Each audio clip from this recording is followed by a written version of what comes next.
एक बहुत खास किताब पर बात कर रहे हैं, मुर्तज़ा मुतहरी की नहजुल बलागा की झलकियाँ। जी, ये किताब असल में नहजुल बलागा का एक तारुफ और तज्जिया है जो इमाम अली अलैहिस्सलाम के, अब जानते हैं, खुतबात, खुतूत और हिकमत भरे अक़वाल का मशहूर मजमुआ है। बिल्कुल, तो हमारी आज की गुफ्तगू इसी किताब पर, यानी मुतहरी साहब के तज्जिये और जो इक़्तिबासात उन्होंने नहजुल बलागा से पेश किए हैं उन्हीं पर मबनी होगी। मकसद यही समझना है कि इस कदीम मतन में ऐसी क्या ख़ास बात है, इसके बुनियादी ख़यालात क्या हैं और जैसा मुतहरी ने पेश किया ये आज भी क्यों इतनी अहम है। और ये याद दहानी भी ज़रूरी है कि असल नहजुल बलागा वो तो तकरीबन 1000 साल पहले सैयद शरीफ ने मुरत्तब की थी। जी हाँ, 1000 साल पहले। तो आइए इस खजाने को खोलते हैं। शुरुआत एक दिलचस्प नुक्ते से करते हैं कि ये अजीम किताब नहजुल बलागा कैसे बाज़ औक़ात अपने ही मानने वालों में यूं समझे अजनबी सी रही है। ये बात तो है। जी, मतलब सैयद रज़ी ने इसे आज से 1000 साल पहले जमा तो किया, लेकिन ये जानना भी अहम है कि ये इमाम अली का सारा कलाम नहीं है। बिल्कुल नहीं। मौरखीन जैसे अल मसूदी वो तो 480 से ज्यादा खुतबात का जिक्र करते हैं। अच्छा जी, जबकि सैयद रज़ी ने जो सबसे बेहतरीन समझे वो तकरीबन 239 शामिल किए। तो ये मुकम्मल मजमुआ नहीं है फिर भी? नहीं, मुकम्मल नहीं है, लेकिन इस जुज़ी होने के बावजूद इसकी ताजगी और गहराई वो आज भी कायम है। और दिलचस्प बात यह है, जैसा आपने कहा, कि बाज़ औक़ात गैर मुस्लिम या वो लोग जो मज़हब पर यकीन नहीं रखते थे उन्होंने इसकी अददी और फ़िक्री अज़मत को पहले पहचान लिया। सही। मतलब जब शायद बहुत से मुसलमान खुद इससे पूरी तरह वाकिफ़ नहीं थे, उनका मकसद कुछ और होगा, लेकिन इस दरियाफ्त ने, आप कह सकती हैं, खुद मुसलमानों को भी चौंकाया कि हमारे पास ये क्या खजाना है। मुतहरी साहब ने एक वाकया भी नकल किया है, एक सुन्नी आलिम दीन का, जो पहली बार नहजुल बलागा पढ़कर बिल्कुल हैरतज़दा रह गए। जी, ये वाकया मशहूर है। तो ये इसी तरफ इशारा है कि ये किताब अपने मरकज में, हत्ता कि शिया इल्मी हलकों में भी एक अरसे तक वो तवज्जो हासिल नहीं कर सकी जिसकी हकदार थी। बिल्कुल वैसे जैसे इमाम अली के बारे में कहा जाता है कि वो खुद लोगों के दरमियान रहते हुए भी अजनबी थे। अजनबी समझे गए। मुतहरी किताब में लिखते भी हैं, मफहूम कुछ यूं है कि अगर किसी किताब के ख्यालात या किसी शख्स के जज्बात लोगों की उमूमी सोच से बहुत बुलंद हो तो वो अमली तौर पर अजनबी ही रहता है, चाहे लोग उसका नाम कितने ही एहतराम से लें। बिल्कुल दुरुस्त। और ख़ुद मुतहरी साहब का अंदाज देखें, वो कितनी आजिज़ी से इस किताब के बारे में बात करते हैं। वो अपनी इस किताब को सैर दर नहजुल बलागा कहते हैं। सैर दर नहजुल बलागा यानी नहजुल बलागा में एक चहल कदमी, एक सफ़र। वो ये नहीं कहते कि मैंने कोई हतमी तहकीक कर ली है। वो मानते थे कि ये काम, नहजुल बलागा पर मुकम्मल काम, किसी एक फ़र्द का नहीं, ये तो इदारों का काम है। अच्छा। उनका एक उसूल था कि जो चीज़ पूरी तरह हासिल ना हो सके उसे मुकम्मल तौर पर छोड़ भी नहीं देना चाहिए। मतलब छोटी कोशिश भी अहम है। बहुत खूबसूरत उसूल है। अच्छा, अब जरा उसकी जुबान और बयान की तरफ आते हैं। नहजुल बलागा को तो एक अदबी मौजज़ा कहा जाता है। बिलाशुबा।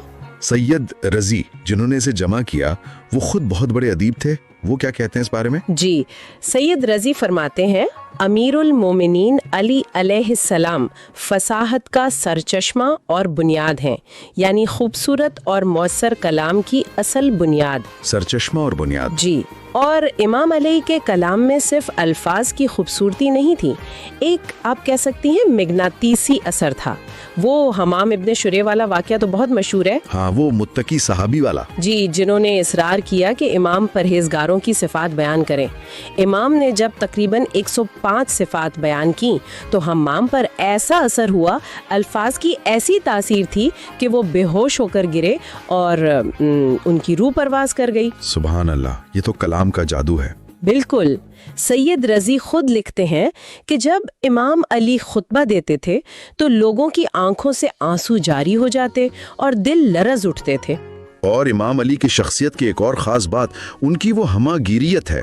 जैसे फ़ारसी के अजीम शुअरा हैं हाफिज, सादी, वो अपने ख़ास सिन्फ में यकता हैं। जी हाँ, उनका अपना एक मैदान है। लेकिन इमाम अली की ज़ात में तो जैसे कई कमालात जमा थे। वो मैदान जंग के बहादुर सिपाही भी, रातों को इबादत करने वाले जाहिद भी, इंसाफ पसंद हुक्मरान भी, गहरे फलसफी भी और साथ में ऐसे खतीब भी। बिल्कुल। एक अरब शायर है सफ़ीउद्दीन हुली, उन्होंने बड़ा अच्छा कहा है, मफहूम यह है कि आपकी ज़ात में मुतज़ाद खूबियाँ ऐसे जमा हैं कि कोई मिसाल नहीं। जाहिद भी, बादशाह भी, नरम दिल भी, बहादुर भी, फकीर भी और सखी भी। जी। और यहाँ एक और दिलचस्प बात यह है कि इमाम अली ने ये फसाहत और बलागत जो है वो रिवायती शायराना मौज़ूआत जैसे इश्क व मोहब्बत या सिर्फ बहादुरी के किस्सों इनके लिए इस्तेमाल नहीं की।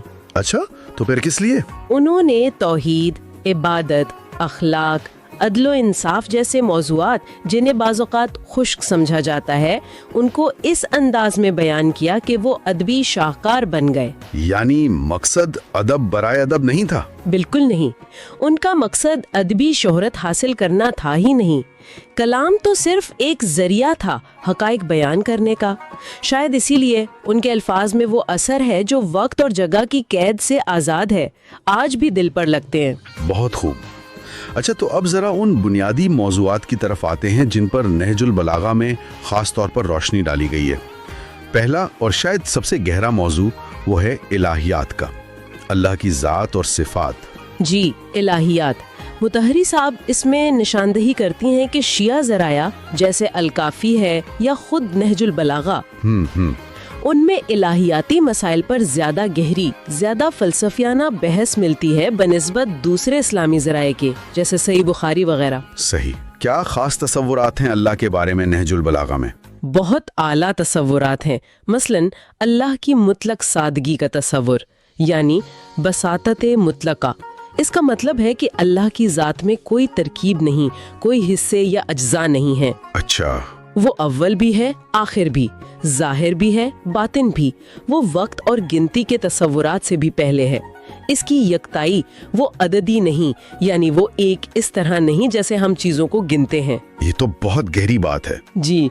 और वो हर किस्म की हद, कमी, नक्स, फना, इन सब से पाक है। इब्ने सीना का वो कौल बहुत मशहूर है। हाँ, क्या कहा था इब्ने सीना ने? उन्होंने कहा था, मोहम्मद सल्लल्लाहु अलैहि वसल्लम के असहाब में अली का मकाम ऐसे था जैसे मादी चीजों के दरमियान कोई खालिस अक्ली वजूद हो। वाह, खालिस अक्ली वजूद। किताब में इस दौर के एक और मकतब फिक्र अशारी का भी जिक्र आता है।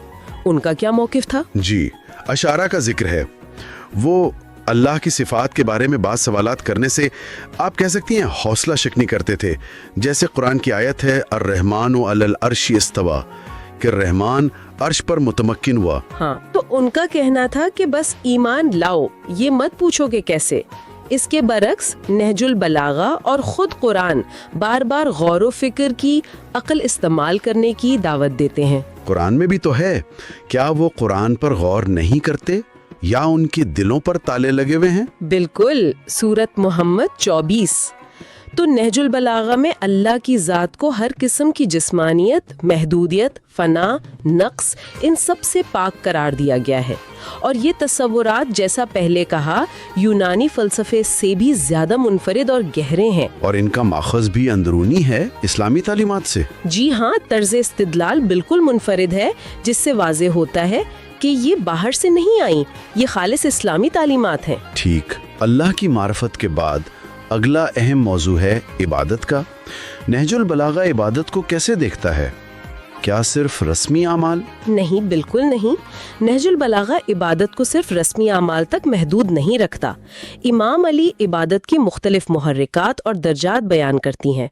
वो मशहूर कौल है ना, कौन सा वाला? ताजिरों और गुलामों वाला? जी, बिल्कुल वही। फरमाते हैं, कुछ लोग अल्लाह की इबादत इनाम के लालच में करते हैं, ये ताजरों की इबादत है। कुछ लोग अल्लाह की इबादत सज़ा के खौफ से करते हैं, ये गुलामों की इबादत है।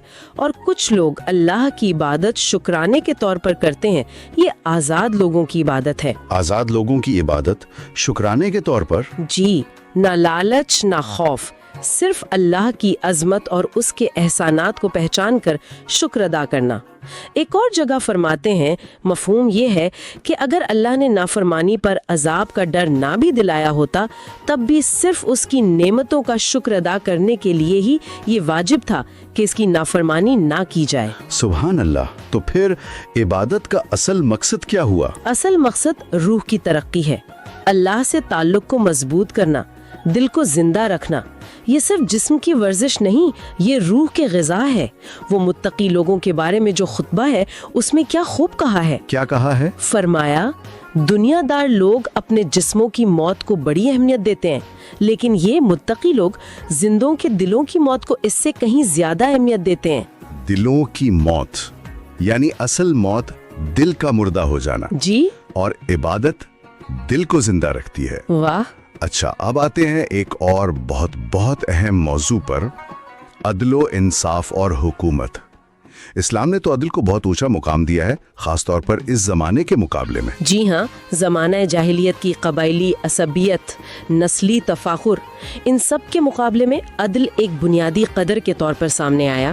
امام علی سے وہ سوال بھی تو پوچھا گیا تھا، عدل اور سخاوت میں سے کیا افضل ہے؟ جی، اور انہوں نے عدل کو افضل قرار دیا۔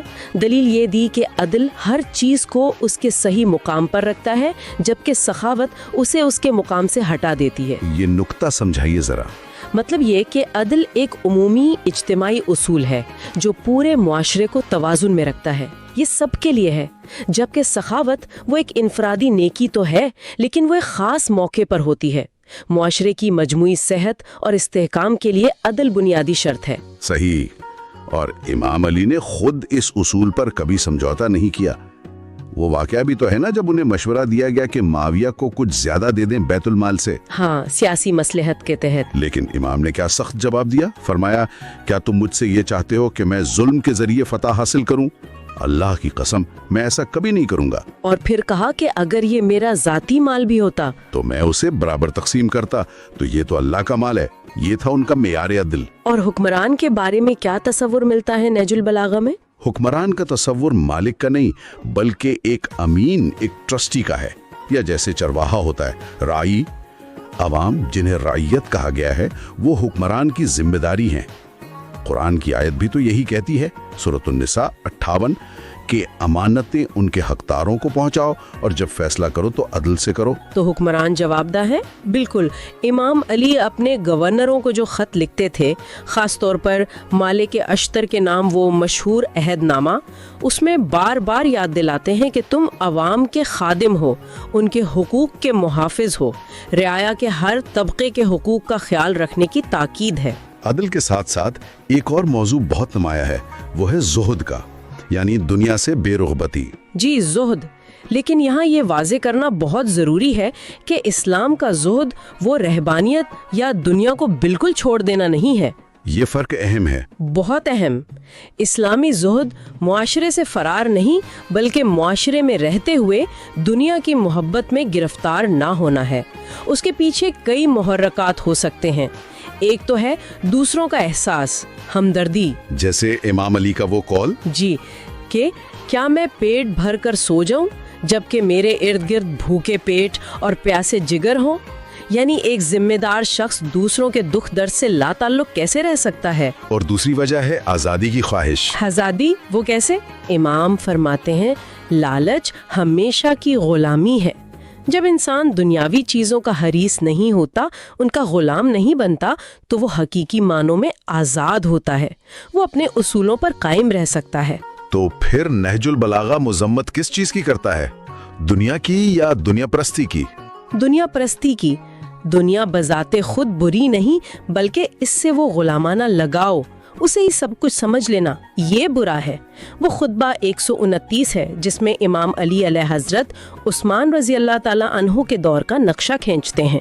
ہاں، اس میں کیا بیان کیا ہے؟ اس میں بتاتے ہیں کہ کیسے دولت کی فراوانی نے معاشرے میں عیش و پرستی، طبقاتی فرق اور اخلاقی گراوٹ کو جنم دیا۔ لوگ اصل مقصد حیات کو بھول گئے۔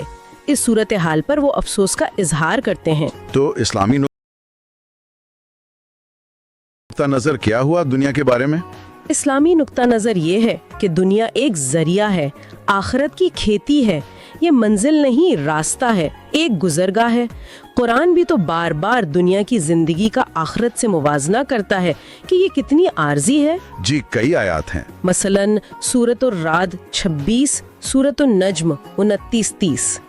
نہج البلاغہ اسی قرآنی فکر کو بہت وضاحت سے بیان کرتا ہے۔ اور یہ دنیا پرستی سے نکلنا، کیا یہ خود شناسی سے بھی جڑا ہے؟ بالکل، جب انسان مادی چیزوں میں، دنیا کی دوڑ میں گم ہو جاتا ہے تو وہ اپنی حقیقت سے، اپنی روح سے، اپنے آپ سے غافل ہو جاتا ہے۔ خود سے غافل؟ جی، قرآن اسے خود فراموشی کہتا ہے۔ ان لوگوں کی طرح نہ ہو جاؤ جو اللہ کو بھول گئے تو اللہ نے انہیں خود ان کے نفس بھلا دیے۔ سورۃ الحشر 19۔ امام علی کا وہ قول کتنا گہرا ہے۔ کون سا؟ مجھے اس شخص پر تعجب ہے جو اپنی گم شدہ چیزوں کو تو ڈھونڈتا پھرتا ہے، لیکن اپنے آپ کو، اپنی روح کو کھو چکا ہے اور اسے ڈھونڈنے کی فکر نہیں کرتا۔ اوہ، یہ تو جھنجھوڑا دینے والی بات ہے۔ تو پھر سوال یہ کہ اس کھوئے ہوئے خود کو، اس نفس کو کیسے پایا جائے؟ نہج البلاغہ کے مطابق اس کا راستہ اللہ کی یاد یعنی ذکر سے ملتا ہے۔ ذکر الہی سے؟ جی، امام علی فرماتے ہیں یقیناً اللہ تعالیٰ نے اپنے ذکر کو دلوں کی صفائی اور چمک کا ذریعہ بنایا ہے۔ ذکر اور عبادت انسان کو اس کی اصل حقیقت یاد دلاتے ہیں، اسے خود غرضی اور مادیت کی پستیوں سے نکال کر بلند کرتے ہیں۔ تو اللہ کی بندگی ہی اصل میں آزادی ہے؟ بالکل، ہر دوسری غلامی سے آزادی۔ اگر ہم مختصراً امام علی کی شخصیت کو دیکھیں جو نہج البلاغہ سے جھلکتی ہے تو وہ واقعی حیران کن ہے۔ ایک ہی شخص میں اتنے سارے پہلو۔ جی ہاں، ابن ابی الحدید جنہوں نے نہج البلاغہ کی شرح لکھی ہے وہ خود اسی بات پر حیران ہے کہ کیسے متضاد صفات ایک ہی ذات میں جمع ہو سکتی ہیں۔ جیسے کون سی صفات؟ جیسے بہادری اور نرم دلی، حکومت اور فقیری، شدید عبادت گزاری اور ساتھ میں بہترین سپاہ سالاری، یہ سب ایک ساتھ۔ اور یہ صرف باتیں نہیں ہیں، ان کی زندگی سے مثالیں بھی ملتی ہیں۔ طلحہ ابن ابی طلحہ، انہیں چھوڑ دیا۔ عمر ابن عبدود کو مہلت دی۔ جنگ صفین میں معاویہ کی فوج پر پانی بند نہیں کیا، حالانکہ انہوں نے پہلے پانی بند کر دیا تھا۔ اور ذاتی زندگی کیسی تھی؟ خلیفہ وقت ہیں لیکن جو کی سوکھی روٹی کھا رہے ہیں، کپڑوں پر پیوند لگے ہیں۔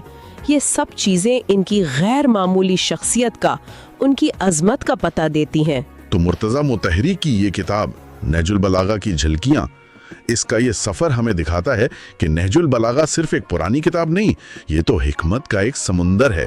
بالکل، اس میں زبان کی خوبصورتی بھی ہے، گہرے فلسفیانہ نکات بھی، عدل و انصاف اور انسانی ہمدردی پر مبنی معاشرتی اصول بھی ہیں۔ اور سب سے بڑھ کر امام علی جیسی عظیم اور کثیر الجہاد شخصیت کی ایک جھلک بھی۔ بلا شبہ۔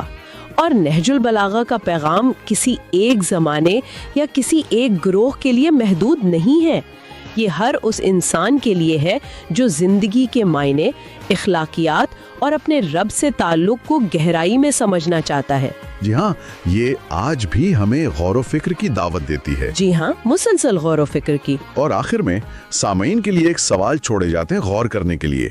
امام علی علیہ السلام کا وہ اصول کہ حق اور باطل کو شخصیات سے نہیں بلکہ خود حق اور باطل کے معیار سے پہچانو، آج کل کے دور میں جہاں شخصیت پرستی اتنی عام ہے، یہ اصول کتنا اہم ہے؟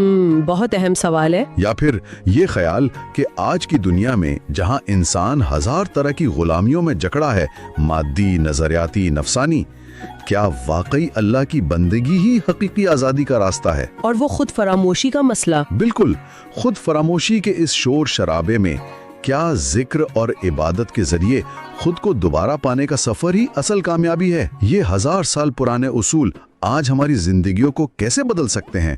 اس پر ضرور سوچئے گا۔